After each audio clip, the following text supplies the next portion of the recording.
Welcome back, everybody, to Maniacal Music Musings. I'm your host, Jeremy, as always, the devil as they like to say. They tried to replace me, but I told them over my dead body. So now I sit here, living with regrets, smoking cigarettes, and just staring into space. Well, who was I kidding that for anyway? I had high hopes for the show when I first started it. Too many people, though, were doing backseat driving on the direction of it, so now I'm just a proud podcast whore singing my song for a friend who was left on Mars in the abyss. I miss you, Chancy. My co-host, however, or as I like to call him, Impatient Zero of the Chameleon Boy Ward. He's a black orchid among the darkness. Really, he is. They said he had schizophrenia, but he's just the rebel of the North. Ignore him. He's trying to put his moves on Frankenstein's wife all day, so it may seem that way sometimes. I got the medicine to prove it. all the women always ask him, how long is too long? And he just says, give me a minute, let me fish it out my underoos here, and I'll be sure to let you know.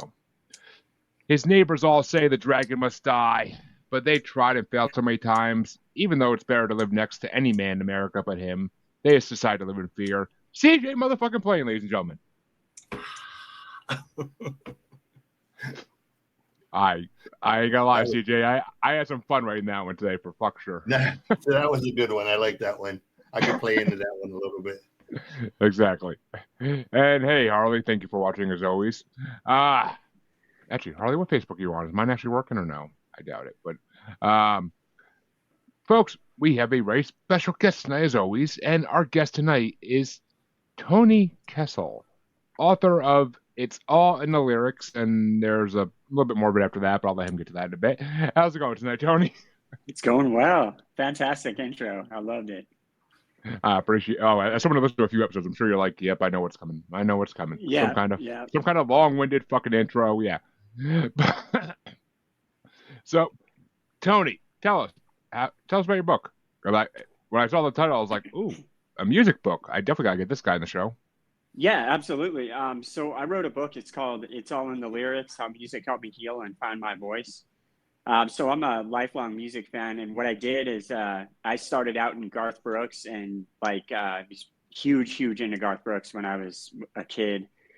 Basically, kind of helped me through the transition as I went into foster home. And as everybody knows, he retired in 2000, and I had to figure out what to do with my life. And so I left from Garth Brooks, 90s country. I had this weird pop phase, and then I started getting into radio rock, like Matchbox 20, Fuel, Creed, that type of stuff. And then I went full-fledged into new metal, Slipknot, Korn, all that stuff. So nice. Really what I did is back in 2017, Garth Brooks came to Las Cruces, New Mexico, and my wife got me tickets for my birthday. And I was sitting in this concert, just reliving my life. And I was like, what in the world happened? How do I go from just being this obsessed, all I listened to was Garth Brooks, to this metalhead, And so I'm in the National Guard, and I was drilling in Roswell, New Mexico. It was about 180 miles or 3 hours. And so as I was driving home, I just put my iPod on shuffle and kind of took the rest of the journey. And it was just crazy, the emotions that came with it. And by the end of that trip, it was 4 a.m. I was like, I got to build a playlist. So I built 366, one entry per day for a year, and basically just wrote my life to the soundtrack of my life. So it was a very healing journey. I've been through a lot, being in the Army, getting adopted legally, going to foster home, getting a divorce. It's all stuff that's in there. So, but yeah, it was an interesting experience. So, I mean, honestly, yeah, sounds like a journey a lot of people in this world have to go through. Similar, well, maybe not exactly, but close to similarities. And I mean, music heals. We've said that in the show a lot. Music really does heal the soul and everything else. Music. I mean, no matter what mood I'm in, I know what music to listen to get me to a certain other mood. I can always put myself in whatever mood I want with music, and I know a lot of people that feel the same way. So it's a really important thing, and sounds like a good book. I definitely would check it out. Absolutely. And I love that you got a new metal. As soon as you said Korn, I was like, fuck yeah, Corn.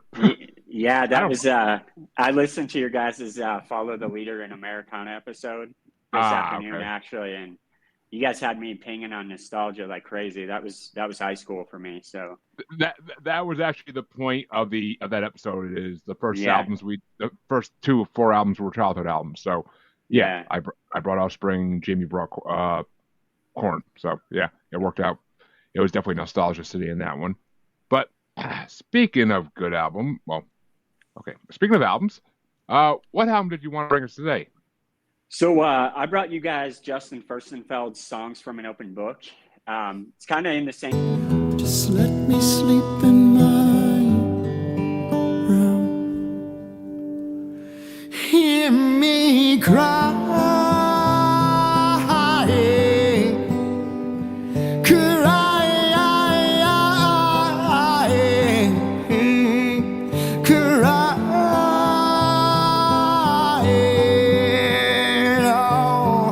I hear a knock at the front door, don't come in. Same vein as what I did, and honestly, I've got into this album while I was writing my book, and it was. I'm big into Elliott Smith as well, but there's this transparency with some artists, and specifically Justin Furstenfeld of Blue October fame. He just has been so open and honest about his mental health journey, about sobriety, about his divorce, about custody. He really taught me artistic transparency. So as I've kind of sifted through some of my mental health stuff, this album was huge. It was huge. I just liked how it had this like VH1 storytellers type approach. And anybody, and I would caution anybody who is going to go through and listen to this, you have to listen to the album all the way through. It starts dark and it gets darker. And if you don't close the loop on the journey, you're in a desperate place emotionally. The first time I heard it, I broke, so really, really good album. So. Well, I was actually debating who was going to go first this week between 2 of us, but I know CJ is excited about this for reasons, but I'm not going to ruin the reasons. I'll let him be the one to tell that. So, CJ, I'll let you go first, just because I know you are excited about this one. So first, let me start by doing this. Oh, yeah, no way. I was over the moon when I saw this was your pick, because I am a massive fan of Blue October, of Justin, particularly his journey. Listening to you talk about your life, being in foster care, being in the National Guard, 31 foster homes in 3.5 years for me. Served in the National Guard and the regular Army, 2 different stints, 20 years apart. Why, after being in the regular Army in the late 80s and early 90s, I decided to go back in 2009 to serve in the National Guard. And the craziest story, I have to tell the story because it's really the most unbelievable thing. One of the drill sergeants I had in Fort Dix, New Jersey in 1989, Drill Sergeant Johnson. And this was 1989. And when I went back in 2009, because it had been so long, he said, you have to redo basic training. So, basic training at Fort Knox, Tennessee. I walk in. Second day, when they do the formal stuff, we're in the room, we're sitting there at the table, and the door is open, and these people walk in, and I turn around, and I just was like, no fucking possible human way. And they walk to the front of the class and they line up. And I'm looking at them. I'm like, how in the fuck did I end up with the same drill sergeant 21 years apart on opposite sides of the country? And he started walking back and forth, and he stops at me and he looks at me and he took 3 steps and he turned around and he looked back at me and said, "Private, do you have a brother?" I said, "No, dear Sergeant Brown." He said, "Are you sure?" He said, "You look awfully goddamn familiar." I said, "I'm sure I do, Drill Sergeant." He said, "Why do you look familiar?" Fort Dix, New Jersey, 3rd Company, 2nd Battalion, 1st Platoon. He smiled. He looked at me. He goes, "You were Cadero's boy." Yeah. He goes, "You still a fuck up?" Obviously, I'm still a fuck up because somehow I managed to get you 21 years apart at 2 different bases. No fucking idea how. And he just laughed and he goes, "We're going to have fun together." And I was like, bitch, my whole plan the second time, I learned from the first time. Don't try to be the hero. That's what I wanted to be the first time. I wanted to be fucking hero. I wanted to be first in everything, which makes the drill sergeants pay attention to you. So the second time, I was like, okay, I'm going to be all the way at the back. I'm going to be the quiet motherfucker that nobody even knows is there. From that second on, every time he walked in there in 166 people, "Where's Private Plane? He needs to be up front." Motherfucker, son of a bitch. And it was just like, I got no peace at all, dude. And it was like, okay, I pissed somebody off in a former life. This is my karma, obviously. But anyways, back to Justin. I'm a massive fan of Justin. So this was, next to you picking home. Yeah. This is perfect of a choice as anyone could make for me. So, Awesome. Thank you. Yeah. I love the tattoo. That's good. Good ink. Yeah, that's I'm going to see them in November and I'm buying the VIP and I really hope I can get Justin to sign it so that I can have the other part to it, but yeah. I just want him to know, like you said, what his music and his lyrics and his journey mean to somebody who has been in the same exact place. Yeah. The breakdowns at 3 a.m, fighting for custody of your kids, going through a brutal divorce, being diagnosed as bipolar with intermittent explosive disorder. So I feel his lyrics to the very, very bottom of my soul, man. So thank you for an amazing choice. Thank you. And before I give my opinion, hey, Jonathan, thank you for watching. I know you put that up a while ago. I just wanted to wait for a good moment to get in a breakdown. But, okay. When I first started listening to the samples of this album, when you first sent it, at first I was like, oh God, no. Oh God, no. Not one of these guys. Not one of these types of albums. And I listened to it this morning, first thing. And as soon as I got to work, I put it on when I started going through my emails. Might not have been the best time of day to listen to an album like this, just saying. But I found that out the hard way. Because this album depressed the fucking shit out of me. Like, even at the end, I'm still depressed at the end of it. I'm like, what the fuck? He has a good voice. I never really got into Blue October. I don't think I ever gave him a chance. I might know 1-2 songs they did, maybe if they were popular enough and I've heard them on radio and whatnot. But I never really, nobody ever really said to me, hey, listen to Blue October. Like, that never happened. So, they never really crossed my path. This album is definitely different. I mean, when it went to that second track and all of a sudden it's like him talking from an audience, I'm like, did this put some kind of playlist on instead or something? I'm like, what the fuck is this? I'm like, is this a comedy album now? I'm like, all right.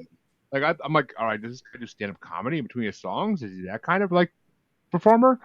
And I was like, all right, this isn't stand-up comedy. After like hearing like a couple minutes, I'm like, this is not stand-up comedy. Okay, I mean, it is in a way, but it's not. It's life. It's his life story. And as the album went on, I kind of got the gist of what it was about more. I'm like, all right.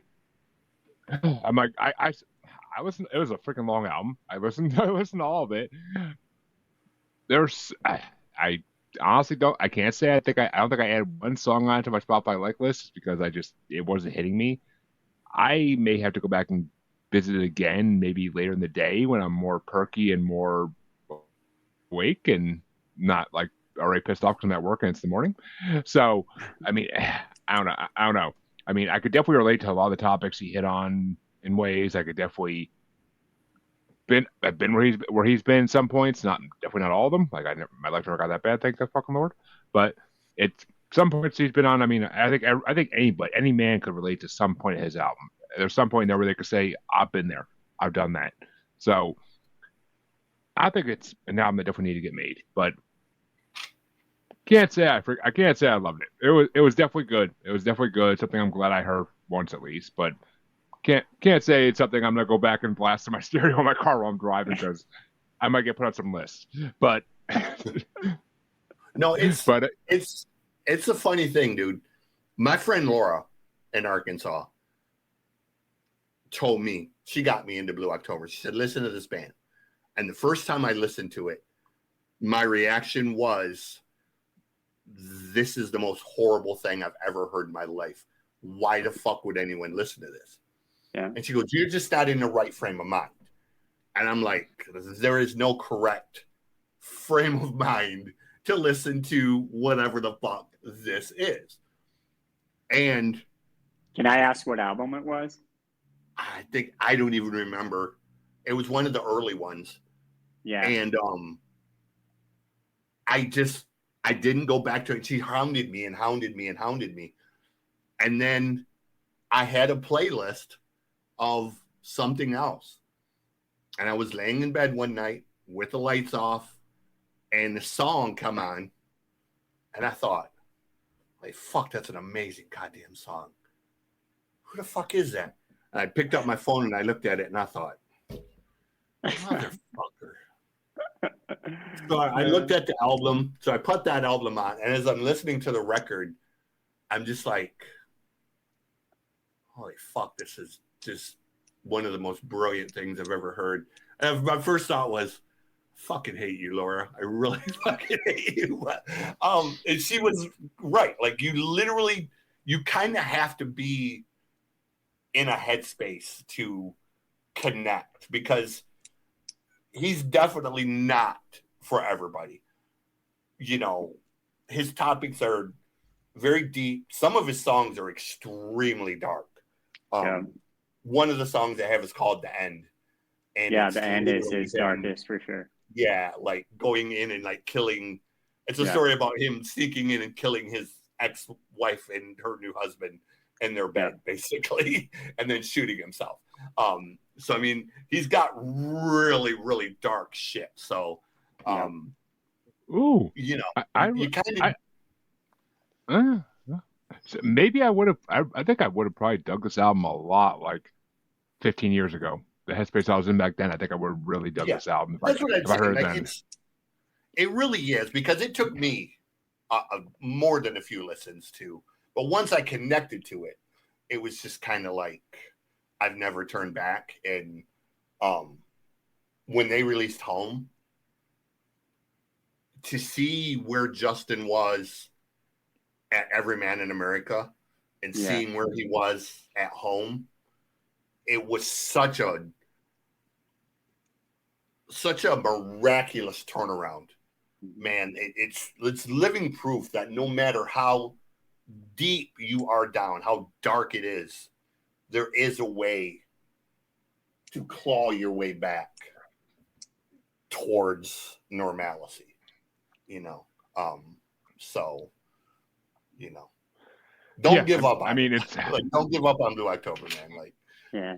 Okay, well, let's just hope I don't get in that headspace where I need it. But yeah, Right. I ain't put any bad juju on myself here.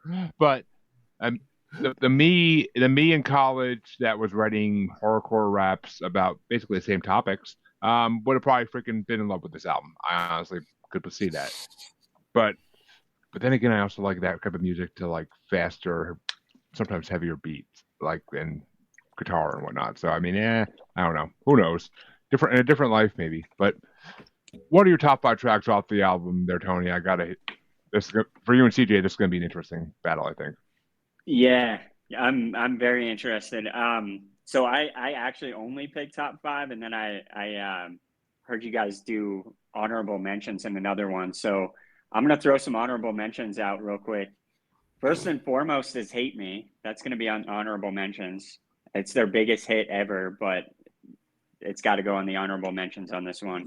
Worry List is huge, and then Schizophrenia is also a very big deal. So we're gonna start off at number 5. It's "The Sound of Pulling Heaven Down." I'm a lyric guy. I write and record music. I'm sitting in my home studio that I'm building right now, and some of his best lyrics that he's ever written are in "Sound of Pulling Heaven Down." I wish I wrote "When Hell is Jealous of the Rain." I wish I wrote that. It's just a poetic. So Justin, he went to like an art school in high school. So like the theatrics and the drama that you see, that's where it's all coming from. So yeah, number 5, "Sound of Pulling Heaven Down."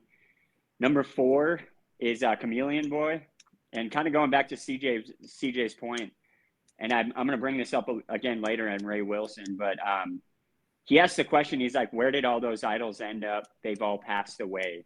And like most rock stars, most of my heroes they haven't made it out alive. They died of drug overdoses. They died of suicide. Chester Bennington, Kurt Cobain, you name, like all my heroes are dead for the most part. And so for Justin to write something that powerful so early in his catalog and basically make it to the other side, he just unbelievable.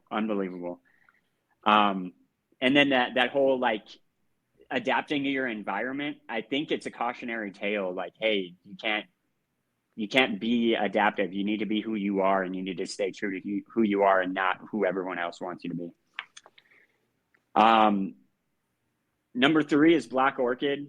The End is by far Blue October's darkest song, but "Black Orchid" is a very close second. It's like I said before, you can't listen to it straight through, but the second song on the album, right after "The Answer," is him as a high school student, coming to grips with his depression and the way that he felt. So it was just huge song. Number 2 is "Calling You." I have a little story, a little primer for you, CJ, as you go see him. So "Calling You" is my youngest son, who he was born with heart issues, and it's his favorite song on the planet. I used to rock him to sleep to "Calling You" almost every night, and he wouldn't go to sleep until I would play it, the acoustic version, and sing it to him.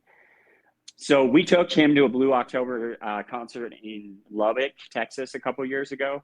And they had a meet and greet after. It wasn't even a VIP thing. They're like, hey, we want to meet you guys. And they lined up. We had kids, so we went all the way to the back. This was like 11:30 at night. And my son, we made these cardboard signs, and I drew a picture of Justin. And we already knew the set list didn't have "Calling You," but we wanted the sign.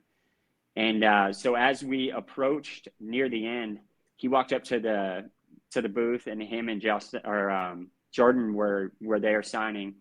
And my son started singing "Calling You" to Justin, like right there. And the whole lobby broke out in "Calling You." This unbelievable. Awesome. And Justin's like, I have a picture of my Instagram of this, but he's like, I have to take a picture with this kid. This kid is unbelievable, and he's a father, family man now. And just the way he lit up around my son and the way that he just took this tender care. And as we walked away, my son started singing it again, and they, again, a second time, blew up the whole lobby. So "Calling You" is huge. It's huge for my family. It's huge in my journey, and my son loves it. It was one of those times I couldn't even bring a camera out. I just had to live the moment. Yeah. And then number 1 is "Not Broken Anymore." In some of the other ones, if you go on YouTube, you can see live performances. He says, no one wants to watch you circle the drain forever. And the redemption arc of knowing that he went through the suicide ideation, the schizophrenic episodes, the divorce, and to wrap it up with, hey, I'm not that guy anymore. I'm healed. I'm better.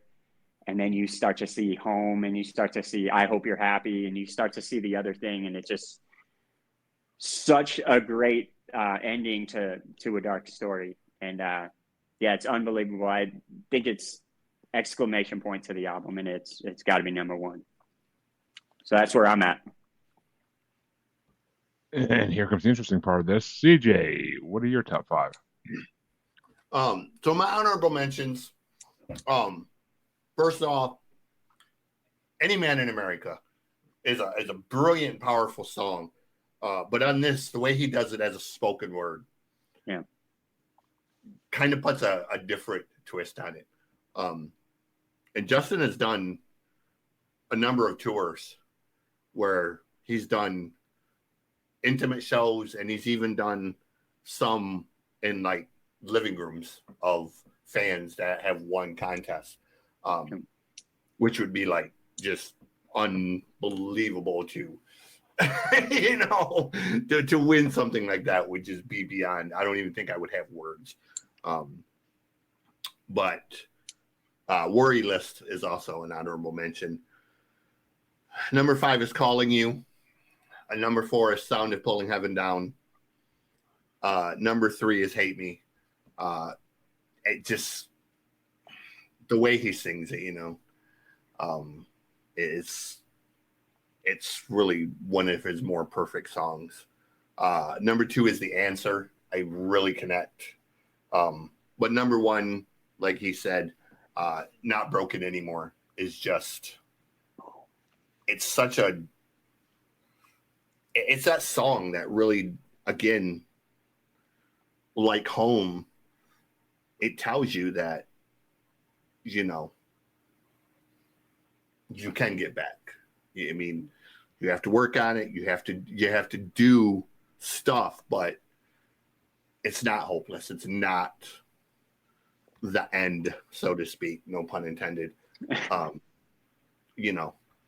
Because I mean, this guy went from having a complete mental breakdown in an airport in Minneapolis at 3 a.m.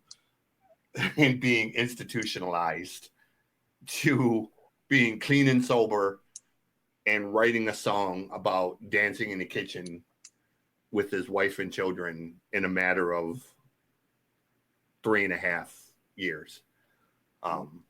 So, like I say, music heals because, are we discussing this if Justin doesn't have music, if I don't have music, if a lot of other people don't have music? I've said it once, and people, when I say it, people are like, oh, that's funny. And I tell it as a joke. If I didn't have music, I'm that guy you see on the news. Yeah. Oh, that's funny. Okay. Yeah, Truth. It's funny. But I'm letting you know, if I don't have music, I'm on the top 10 most wanted list for the FBI. Okay. Like, it's just that fucking simple. I mean, and I don't want to hurt anyone, but I'm letting you know, if I don't have music to calm that raging beast, it really is what keeps me off that ledge, or off that edge. So, it just is what it is. So, Yeah, definitely is. And I mean, I agree. I mean, if it wasn't already brought in the show a few months ago, I totally would have brought Heroin Diaries by 6 a.m. to go against this. I know CJ would have had a fucking field day, but Yeah, good one. because I mean, it literally is like almost the same album, just sung differently and a different story, but it's the same theme of like breaking down and believe it or not, yeah. As much as I hate Nikki Sixx, I love 6 a.m. and I love their records. I'm a massive fan of DJ Ajba, so I really, with 6 a.m. I kind of have to take that dislike of Nikki and just sort of push it aside and let the music be what the music is, and not let it affect. Because my daughter, when she was born, when she died after 4 days, the song Skin, I can't listen to that song without just completely breaking down, it's just one of them songs to have a baby daughter born with trisomy 13, cleft lip, skull not fully formed, all of that. And then you hear this band singing, "You are not your skin," show them the angel you are within. It breaks me, man. So, yeah. Anyways, I'm sorry. I didn't mean to interrupt. Go ahead. Well, as James said, the words mean everything to me, as Brian Wilson would say. So, I mean, it's the words. But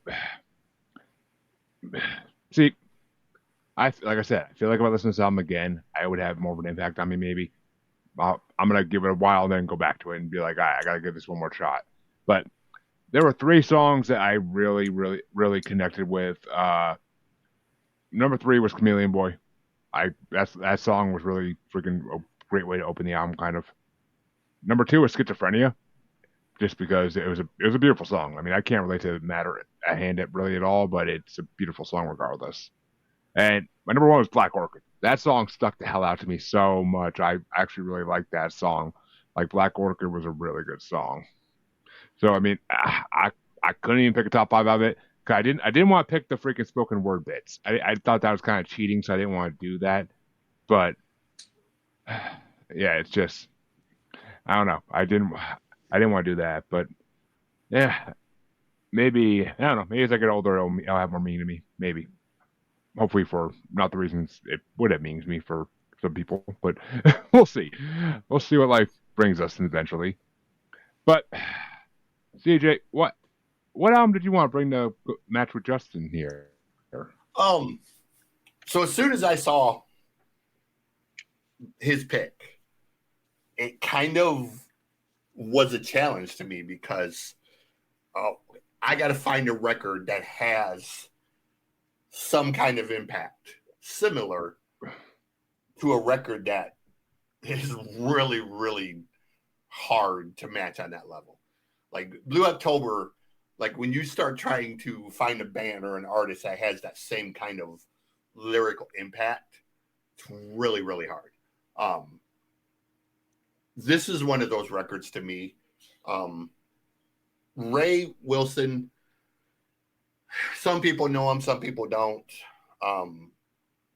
I believe he's grossly underrated. I think he's a brilliant singer and songwriter and should be universally loved and known. But again, my opinion. So I brought Ray Wilson Song for a Friend. I wrote songs. In blues, embrace yourself for the storm.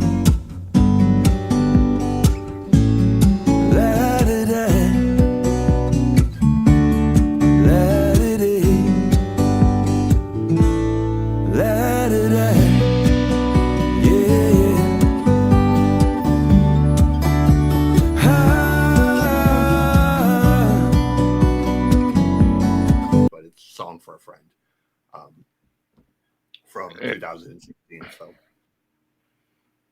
which, Tony, what did you think of this album? Are you familiar with Ray Wilson or no? I was not. I was pleasantly surprised. This album had a lot of the same intimacy as Justin did, in my opinion. Like, it had this feeling like sit at Ray's feet and hear him talk. You know, that it had that. I'm a 90s country guy, like, so it had that feel. And then, like I said before, most of my heroes are dead. You can tell this guy has grunge influence, like, massively.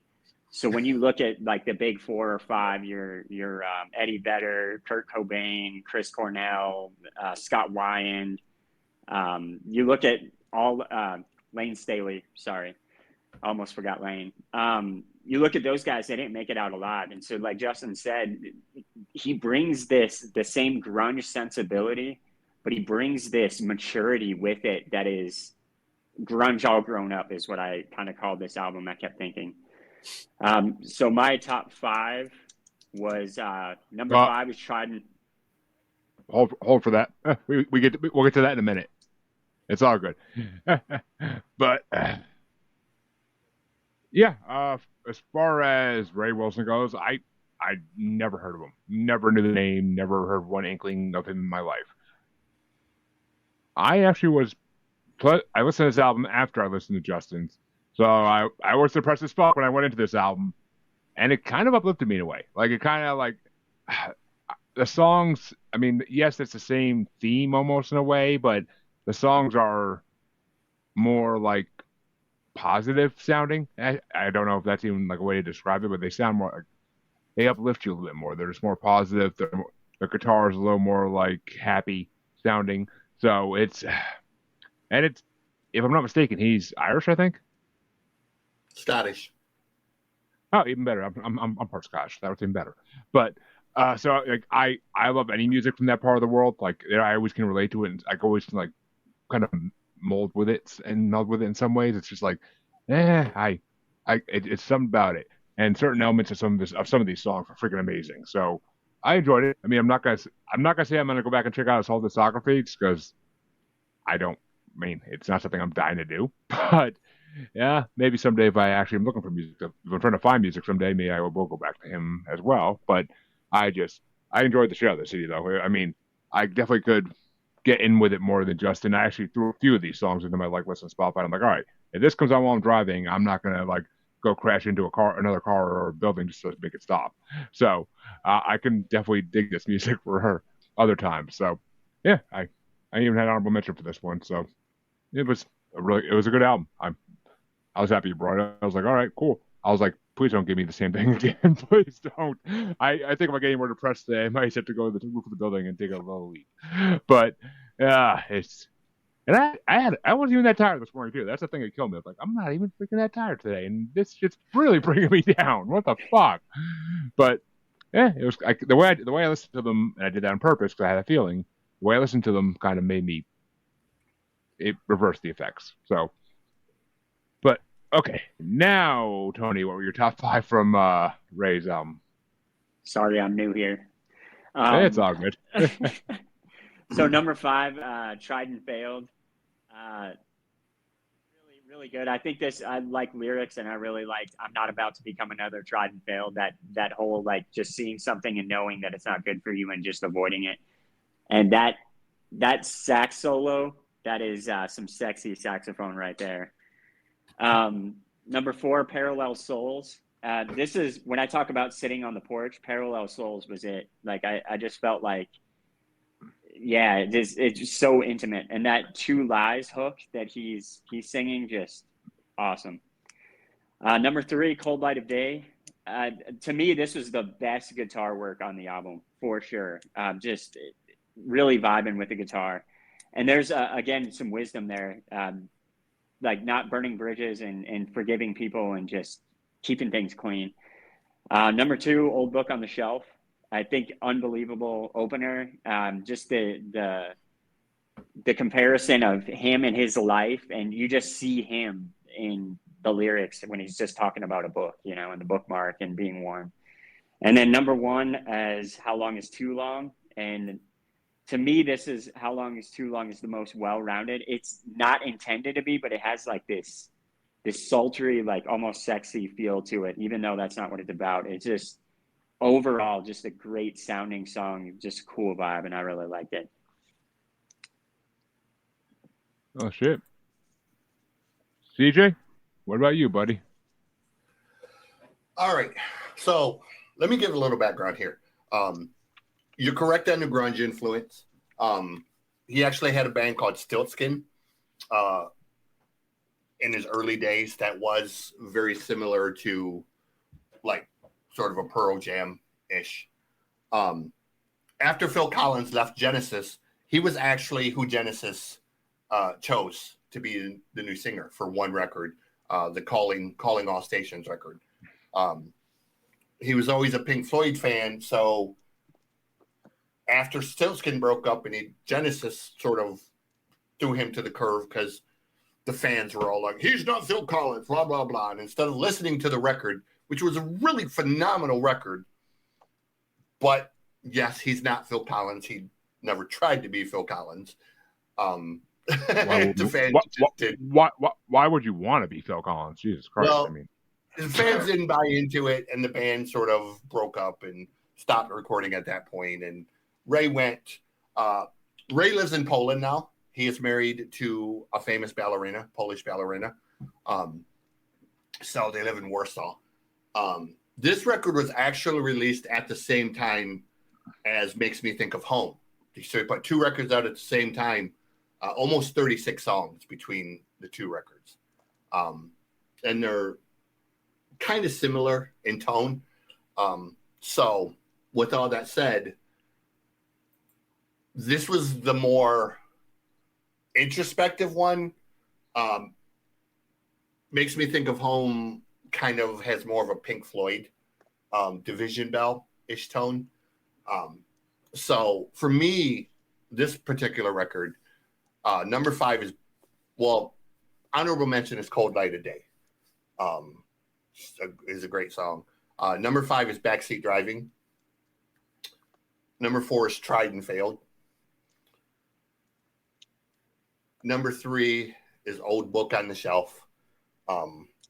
To me, that's just a classic example of old school storytelling.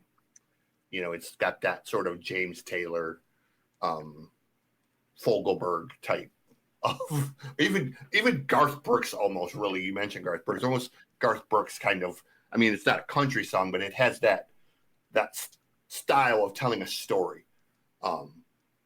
Number 2 is Song for a Friend. But my favorite one, and it was weird it was on this record as opposed to Makes Me Think of Home, since that one was the one that was really very, very Floyd-like, is his cover of High Hopes. And the similarities also, Ray does a lot of shows that are very intimate, very acoustic, where he performs both Genesis and Pink Floyd music as like I don't want to call it a tribute thing, but it's sort of a tribute thing at this point.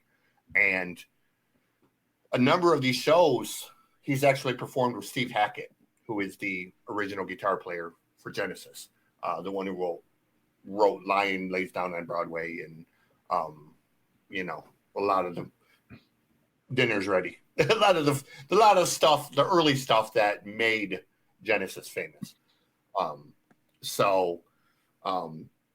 The fans didn't take to him as a Genesis singer, but the former guys like Peter Gabriel and Steve Hackett have sort of adopted him and performed shows with him. So, you know, even when the fans didn't like him, all the Genesis guys have kind of said, you're okay with us. So, yeah, I'm a massive fan of Ray, and I think people should know him. But he's got a bunch of other stuff. He's got a band called Millionaire Head. He's got Stiltskin. He's got a solo stuff. I believe there's also one called, what's the other one? Genesis Revisited is the other one he does with Steve Hackett, where they do the Genesis stuff. So, I mean, he plays a ton of shows. So, yeah. Yeah, I mean, he definitely impressed me today a little bit. Like I said, I had an honorable mention, Backseat Driving honorable mention, because I love that line, "Who on earth is listening to you? It isn't me." Like, that's funny as hell. Like, I enjoy that. My number 5 was the Teletrack Song for a Friend. It's a really good song. Number 4 was How Long Is Too Long. Mainly because I was just thinking about, what I was going to use it for in the intro today. So I'm like, I can use that song title for something good. So I'm thinking of that the whole time I'm listening to it. So I enjoyed it for that. My number 3 was High Hopes. That was a really good song. Didn't realize it was a cover, but it's a Pink Floyd cover. Well, that's why I don't realize that I fucking hate Pink Floyd. But I'm number surprised 2, you didn't know that. That's one of Nightwish's most famous cover songs they've done. Their song is Higher Than Hope, not High Hopes. No, that's High Hopes, dude. It's the Pink Floyd cover because Tomas is singing it as opposed to everyone else. It's the only song that Tomas sings for Nightwish. Have I even heard? Oh, maybe I haven't heard that. Yeah. I actually don't think I've heard that. Popular. I know they have I know they do covers. Symphony of Destruction's. Well, I made the mistake on a reaction of doing a reaction to that and commenting that I didn't think Tomas had the right voice. It was a very serviceable couple, but I thought Tomas's voice wasn't as good as, say, Troy's or Marko's would have been on it. Ooh, bad mistake, bro. Nightwish fans fucking roasted my ass fierce. You don't know nothing about music. You're fucking blah, blah, blah, blah, blah. And I'm like, if I know anybody, bitch, I know Pink Floyd, okay? 166 records, 47 shirts, posters. I know Floyd. My email address is literally floydiandreams@hotmail.com. Like, calm down there, Boomer. Sorry I didn't like the cover, but, Yeah, I mean, it's... I never can get into Floyd. Another Brick in the Wall is like the only song they ever did I actually liked. But my number 2 was Over My Dead Body. Are you living with regrets, smoking cigarettes, staring into space? I've done that a lot. So like that's a lot of nights in my life just sitting outside in a chair on the porch, just fucking like smoking cigarette, looking into space, like fucking yeah, hell yeah. And number 1 was Tried and Failed. The trumpet in that song, at least I think it was trumpet. I couldn't tell. I was like going back and forth between trumpet and saxophone for a minute, but I believe it was trumpet. Like it's amazing. I listen for that type of shit in music, and when I hear like any kind of brass or woodwind instrument, I freaking love it. So Go ahead. I'm sorry. I was saying, that was recorded by. Sorry. As anybody who listened to the last episode knows, when we talked about Stardust, that type of adding shit into music is phenomenal. But go ahead, CG. I was going to say that part was actually recorded by the conductor of his wife's ballet company. So. So what is it? Is it a saxophone or a trumpet? Because I thought I'm not sure. I just know that it says Svetlana's. Yeah, it just says Svetlana's conductor played the instruments for that, other than the guitar. So, because his wife is gorgeous. His wife is like, she's definitely built to be a ballerina, dude. Yeah. I can 100% see why he. Go ahead. No, I was just gonna say, looking at his album cover, I'm like, he's a decent looking guy. So I could believe he has a good looking wife. Like, no, it's not it's not like he's no Jim Crochet or something. No, I was gonna say I can see why he packed up and left Scotland though to go to Poland. Like, Oh yeah. So. But well, Tony, you go over there, Tony? Kind of blacked out on us.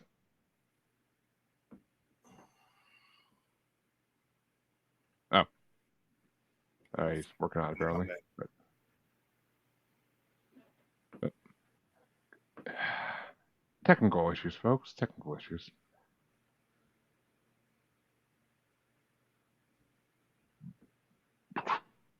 Oh, okay. Internet connection issue. He probably backed out. He probably is backing out and going back in. But yeah, you impressed me with this album. I don't know. I might have to go back and when I saw Stillskin, I'm like, I kind of want to check that out. That sounds like a metalish band. That's more. It's more. It's very hard rockish, but it's got like a grunge feel to it. It's kind of a cross between what do I want to say? It's kind of a cross between it's kind of a cross between like a Pearl Jam and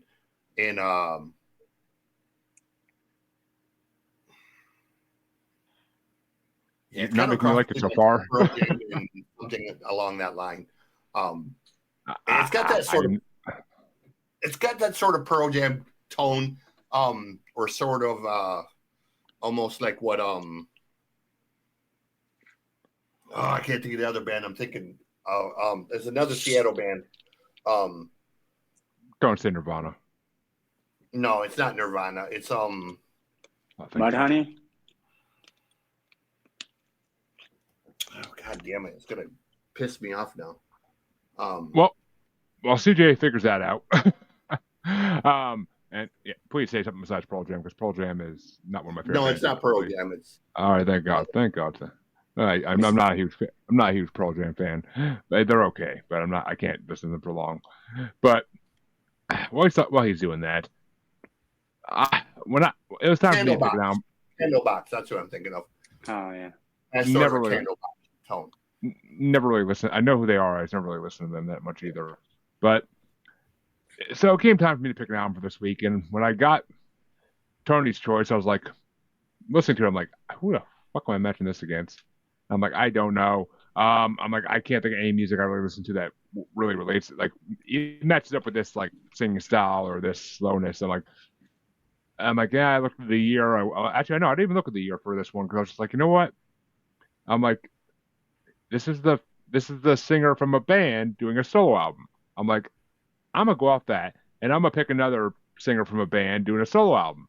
And I was like, you know what? I've been trying to bring on this album on the show for the last fucking 6-7 months it came out, and I haven't had the opportunity yet because nothing really hit it, like struck me to bring it on yet. And I was like, it's time.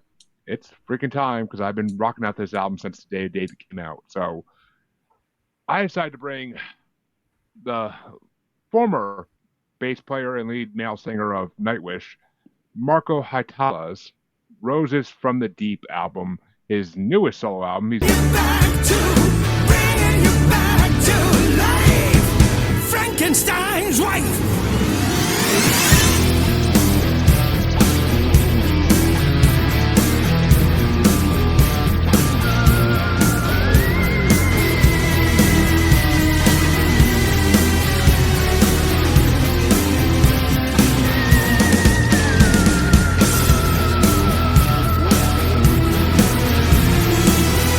done 2 of them, but this is the newest one.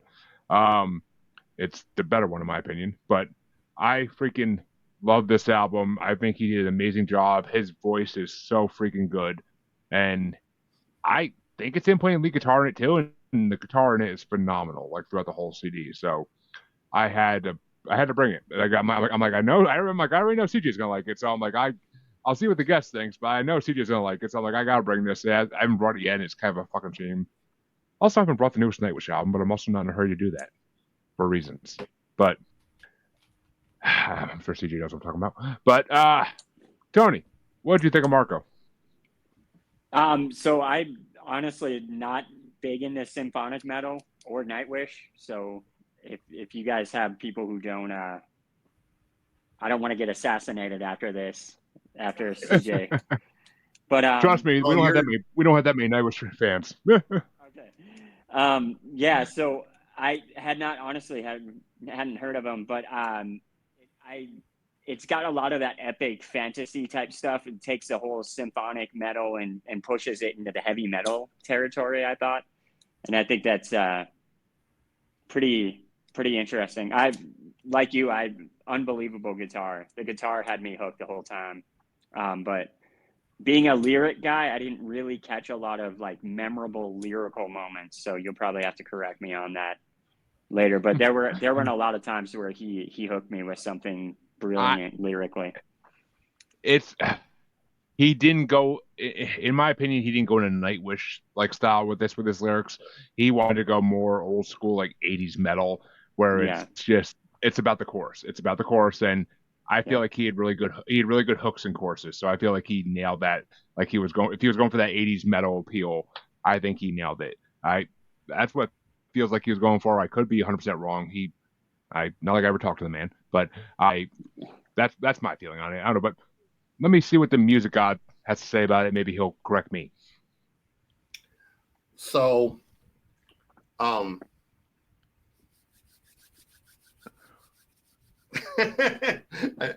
trying to choose my words carefully here.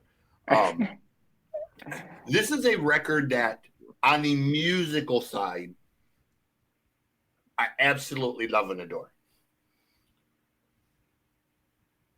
I am not a fan of Marko's voice as a singer. When he sang with Nightwish and he was combined with Anna or Floor, it worked as a combo. I don't think Marko is a strong enough singer to carry an entire record by himself. Like, he wouldn't be my choice as the lead singer. He's not terrible. I'm not saying he's terrible, but I think these songs would be so much better if he had an actual singer, which, you know, one of the songs is a perfect demonstration of. Yep. So, I mean, I like the record. I like Marko as a person. I think he's a phenomenal person. I think he's a phenomenal bass player, songwriter. I love the work that he does with his brother in the band Tarot, which is kind of more of a pure metal. It kind of gets away from the symphonic sound and goes more towards just like a more Priest or whatnot. 80s, yeah. Well, just a pure metal. I won't call it 80s metal because it's pretty modern sounding, but it's more of like a Halloween or a Judas Priest or a Blind Guardian without the, you know, fantasy type lyrics. But it's him and his brother's band, and they haven't done it in a while. He's also part of Northern Kings. Northern Kings. I brought them on the show for an episode. They did not get love. But Northern Kings are a band that takes a whole nother show because, again, too many chefs in the kitchen. Let me just put it with Northern Kings. Yeah. Too many chiefs, not enough Indians, too many cooks in the kitchen type of situation with them, you know. Yeah. What could have been great just was too much.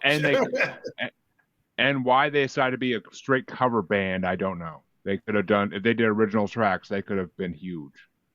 I think that's the biggest problem is they had no creative output because they were just covering songs. The only thing they could really change is the way they sang them and maybe the way they play them. The songs slightly. They chose to sing were also an issue. Like Marko trying to sing Journey was just like it hurt. That's a questionable band for anyone to sing, especially someone that sounds like Marko with a deep voice. Like that's just not. Yeah, know? I don't know who sung it, but their version of "Kiss from a Rose" is amazing. But that was also Marko. I feel on that one. I feel like he did a decent job though.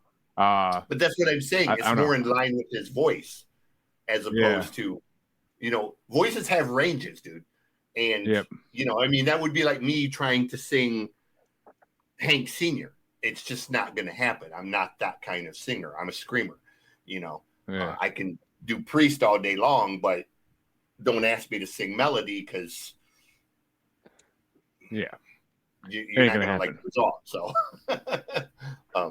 but yeah, I mean, Marko is. I mean, he's for. I mean, but that's the thing with Nightwish. I always loved the songs he had vocal in.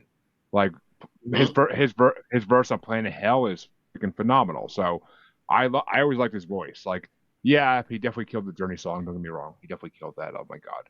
But I think I skipped that song every time I listen to that. Every time that comes up, I'm like skipping that song. But so I had two honorable mentions to this album. I honestly had to stop myself because I could have kept going. But I'm like, all right, chill the fuck out and stop putting so many songs on your list. It's a good album, but it's not like that legendary where you need to put every song on the list. But my first honorable mention was Rebel of the North, which freaking the guitar work on it, mainly for guitar work. The guitar work's really good. The lyrics are decent. None that really stuck out to me, but they were decent. My other one was Impatient Zero, which wasn't actually, that's the last thing I had to my list. And actually, it was that only after hearing the second version of it that I heard the lyrics again. and I'm like, I could dig this. I'm like, I'm digging this song. Like I knew I liked it, but I just didn't want to put it in the list. And then I'm like, I heard it again. And I was like, I'm like the whole thing about like angels falling, and I'm like, I like this song. Throw in some freaking heaven fantasy lyrics, and I'm like, all right, fuck. Now I gotta like this song a little bit. But my number five, and I mean honestly, this song could be my number one, but my number five is "Proud Whore." I love that fucking song. The lyrics in that song are phenomenal. The drums in it are amazing as well. It's the one song where the drums really stick out in this whole album. My number four was "The Devil You Know" because it's it's just a really good song. The guitar is perfect on it, and like the theme behind the lyrics is really good as well. Like you said, none that really like there's no one liners draw you when you're like, ooh, that's perfect. It's just a really good metal song. My number three was "Left on Mars," and CJ kind of brought up this for a second because "Left on Mars" Terra's on it, and anything Terra's on, It's I will Tarja. Tarja. What I wanted to say that, but I didn't want to fuck it up, so I was like, yeah. But the J is silent. The J is There's so many silent. people that are like Tara or Tarja. It's like Tarja. Yeah. I didn't. See, I didn't want to say Tarja. That's why I didn't say it. But Taria's voice is always phenomenal, and anything she does, I love her solo work. I love her Nightwish time. Anything she does, I can listen to. So seeing her and Marko finally together again and Left on Mars, because it's really like the second or third time they worked together since she left Nightwish, because there was a grudge there for a minute. So they do that song together so perfectly, and the way they end it almost sounds like a musical number. So it's just phenomenal. I always have loved that song, and the video is pretty cool. My number two was Frankenstein's Wife because that was the first single off this album I heard, and I am a huge horror movie buff, a new horror movie buff, but I'm definitely getting my stats in. But I I always was fascinated, especially when I went through a Universal monster movie watch through like back in Decemberish. So I watched like all the Frankenstein movies, all the original ones, and this song meant so much more to me after seeing those movies. Like it kind of hits on that theme perfectly. Even the like the spooky synthesizer music, like in the background of it, like makes it sound like the old movies a little bit. It's a great song, and I think it's a good love song, really. Like "My Darling, I'll Be Your Lightning," like that's perfect. And I love the way he says Frankenstein's wife. Like he hits that note perfectly, and in the guitar when the guitar slams in, it's like oof. Like the riff on that one was freaking phenomenal. Almost, almost remind me of Lordy in a way, but with the guitar. But my number one was "The Dragon Must Die" because of the freaking guitar in that song is one of the best guitar. Some of the best guitar playing I've ever heard is that song. It's just there's barely any lyrics in it. It's just more guitar for 8 minutes, and it's freaking phenomenal. Like you could tell he just like picked it up and he's like, all right, we're doing this and we're not putting it down until we get it. And he just hit it in one hit. He's like, nice. He's like, yep. Like that was a moment. That was a moment. Like I could totally see that song being like that. It's just, and I like anything that's to do with dragons. I mean, I like fantasy metal. I like fantasy rock. So anything that's to do with dragons is amazing. I thought for a hot second, CJ, that the song he did with Patty Gurdy was on this album, but I forgot it was on hers. But what were your top five for this album, Tony? I'll shut the hell up now. No, so when you talk about the dragon, and I kind of put it next to mine, I'm like, I think he's going for like famous lead singers going solo, but I was like, is the dragon a metaphor for like a pink dragon? Is he talking about? So I had to abandon that, but No, I didn't have any. It's not an album about chasing the dragon. No. Straight up, I figured out after a second listen, I'm like, he's talking about a real dragon. This is Eternal War right here. So for number five, I picked "Left on Mars." I agree wholeheartedly with you. I believed the duet between him and Tarja was fantastic, and the cinematic elements, which is funny because I'm not big into symphonic metal, but the cinematic elements of this particular song just held it together really well. Number four was "Two Soldiers," and I think CJ was referring to this one. The lower male vocal in that just kind of helped tie everything together. Number three, "Impatient Zero." You guys are gonna love this. I I put it on the list because I kept hearing Led Zeppelin's Whole Lotta Love. Like, as I was listening to the song, I'm like, this almost sounds like a ripoff of Whole Lotta Love by Led Zeppelin. Super groovy. The guitar or the solo is very like Jordan Rudess-esque. It's got like a Dream Theater-y type element to it. Number 2, Roses from the Deep. This is the only lyrics that actually caught my attention. So when he says color creeps in as you turn gray, and then the whole, what did he say? I never told you I would come for you. Like, I thought that was, you know, like, hey, I just fought this battle and you waited for me. That kind of moved me a little bit. And then number 1 is Proud Whore. That filthy guitar riff, just filthy. I had to listen to that song multiple times. It's just awesome, well-rounded song, but filthy groovy guitars, and that's what I care about. So good song. I actually sent that song to my coworker Joe, and I'm like, this is gonna be your new karaoke song. Familiarize it. Like, I'm like, I would die seeing him do that. I really would. But I don't know.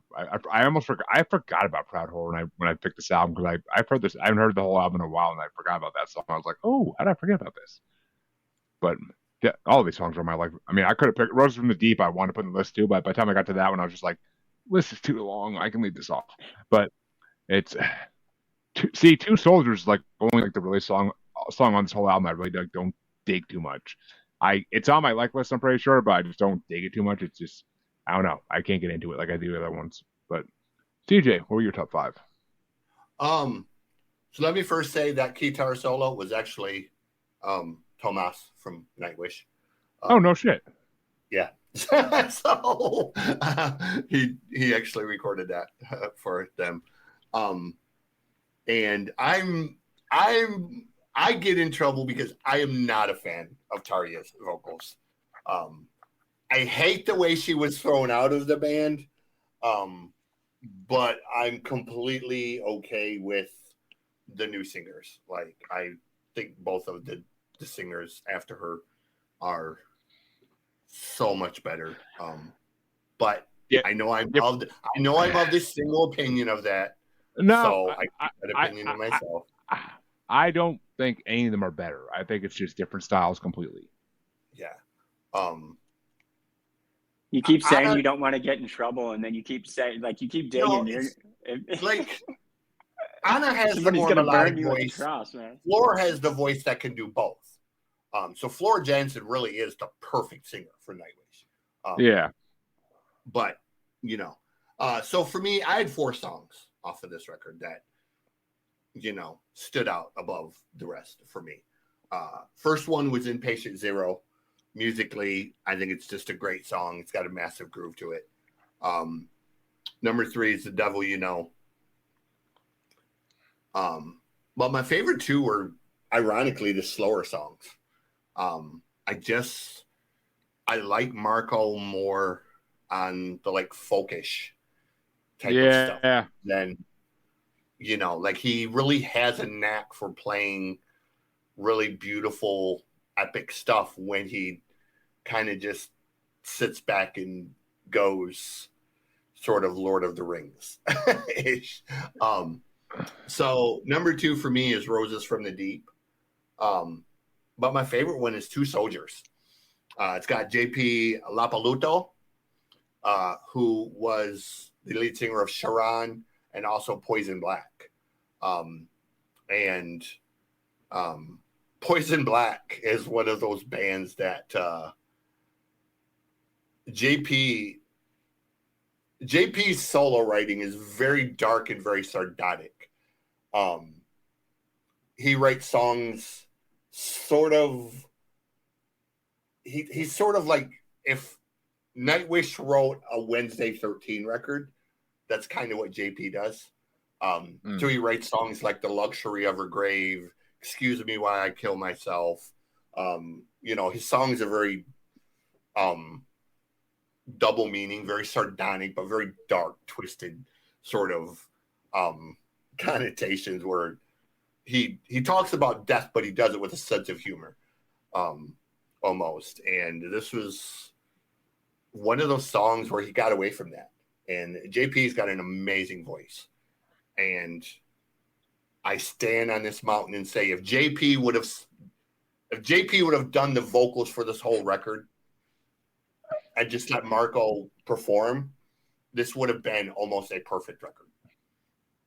Really. Like, I mean, I love JP, but, you know, Tony Kessel of Sonata Arctica would have been a great singer on here. It just needed a vocalist who kind of does this. I can actually now you got me thinking about it. And Chris Harms, Chris Harms, Lord of the Lost. Yes, if he sang these, I could see him doing this album. I could really see him doing this album. I agree. You know, I'm not saying Marko's a bad singer. He's really not a terrible singer, but I don't think he has a voice to carry a whole record. You know, again, with Nightwish, he had Tarja, he had Anna, he had Floor, he had Troy, Tomas, he had all of these other guys that were sort of part of almost a course where it worked to level out his voice. Yeah. And, you know, I don't think he's a bad singer at all. Like, it's not the point where I won't listen to him. It's just he needs the right parts. Yeah, and you know, like and Planet Hell when he does the freaking deep voice part, like that's perfect for him. That's perfect for him. He masters that shit. But I mean, he did pretty good in the Ghost Love Score too, I think. But there's one Nightwish song that I really love him on.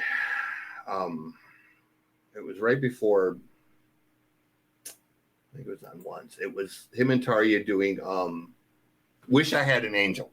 That's he's amazing. That's when Tarja sings and Marko together, where they just, you know, I wish I had an angel. And he balances out Tarja's high with his low, and it just has such a perfect melodic blend. And then you got that massive sort of bass that he adds to it. The techno beat with that, along with their voices, made that. Yeah, it's as close to a perfect metal song as you could write. I mean, for me, like that's when Nightwish is fucking full on. Definitely been. I mean, Once is one of their most celebrated albums for a reason, but it's literally been remastered more times than any other album they've ever done. So there's reasons. Creek Mary's Blood is another one that.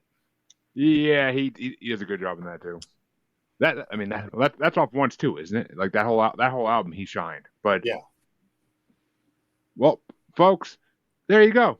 We talked about these albums thrice, and we threw you a lot of other random music facts just for shits and giggles. You're welcome. But we hope you had a fun time with us.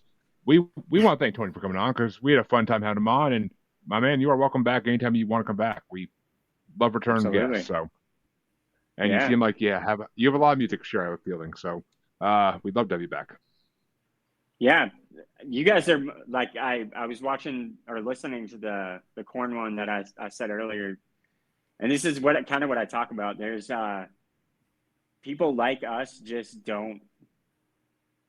We don't exist with normal people. Like listing people who, do you remember in 2013 when, you know, like Joey Jordison left and then, you know, like talking about it, such an awesome conversation. You guys are doing great things over here, and I'd love to be a part of more if you ever need anybody else on. Definitely, always down. And that's why I wanted to start the show. I always had music people didn't call normal, and I wanted to share it. So and force people to listen to it. So I mean, might as well start a show start a show where I trap them into listening to it. But you know, if I actually time down chairs and make them listen, it's going to be a whole nother scandal. But Tony, where can they find you? Where can they find your book?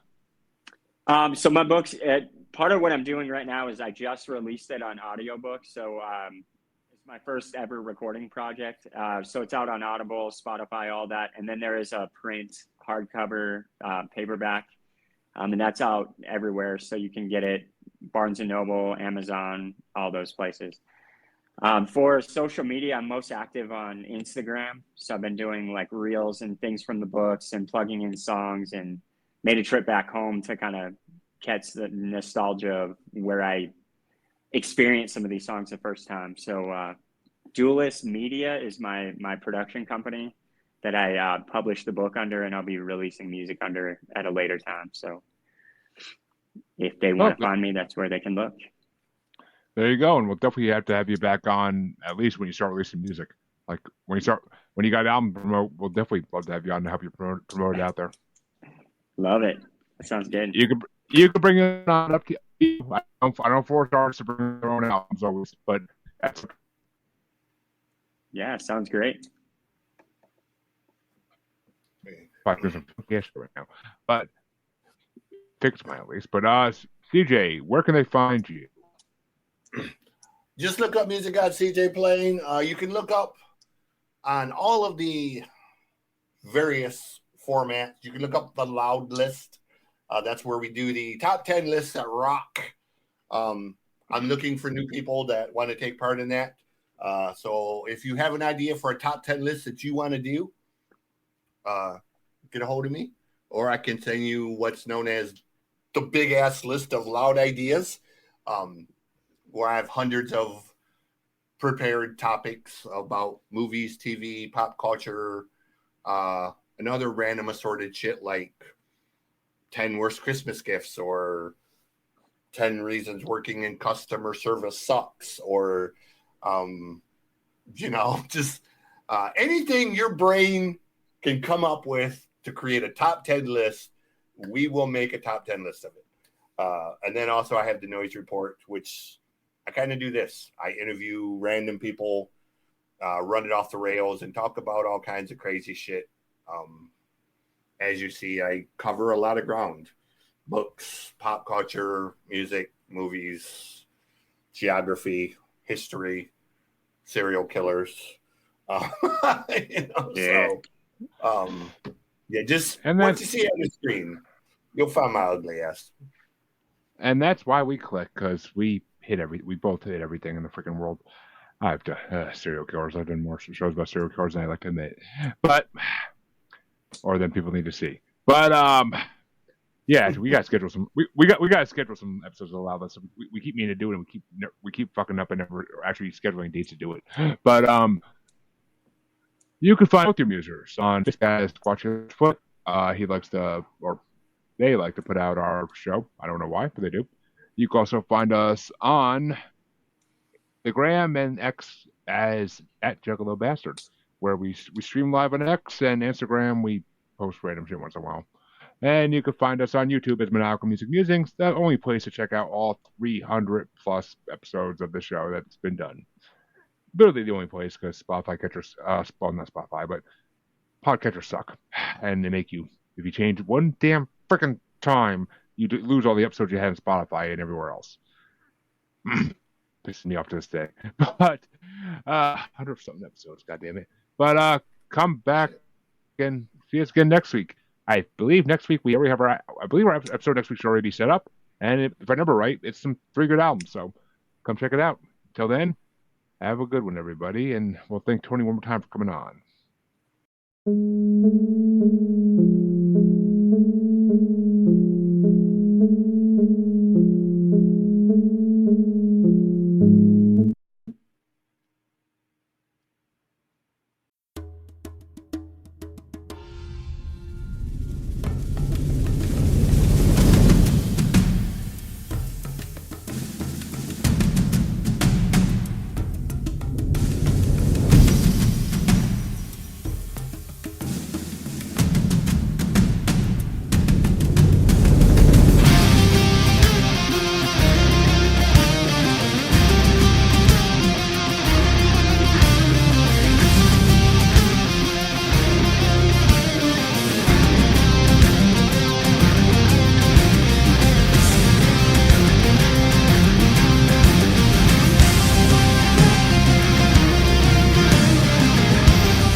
mixture of cunning, of knowledge and age, and you've known it all of your life.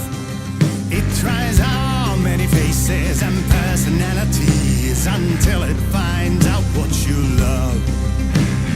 Born into the harness, prison of the screen, consuming lives drunk on gasoline. You will be changed when you find out your life was a lie. La la la la la la la. Come out of the glamour and know the same thing as I. The dragon must die. Here it comes for your children, and you let it in like some did to you, you recall. A slick tongue in every faceless head, a machine, a spider web, spitting lies to feed off us all. Share the denial that corporate religion has grown on commercial breaks, mass distraction is sold. You will be changed when you find out your life was a lie. La la la la la la la. Come out of the glamour and know the same thing as I.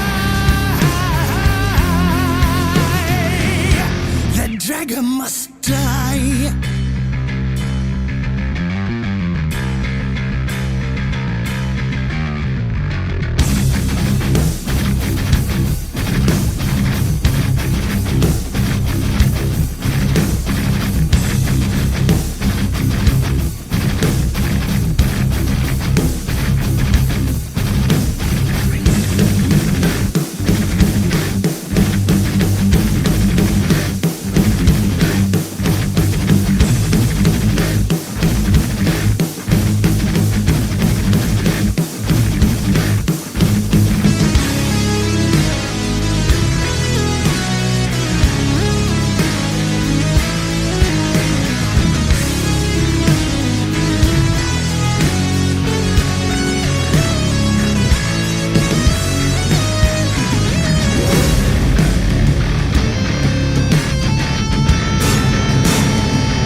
As the pressure of hunger drives species extinct, we gorge on the leftovers still.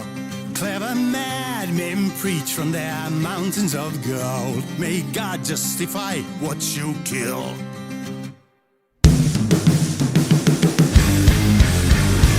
You will be changed when you find out your life was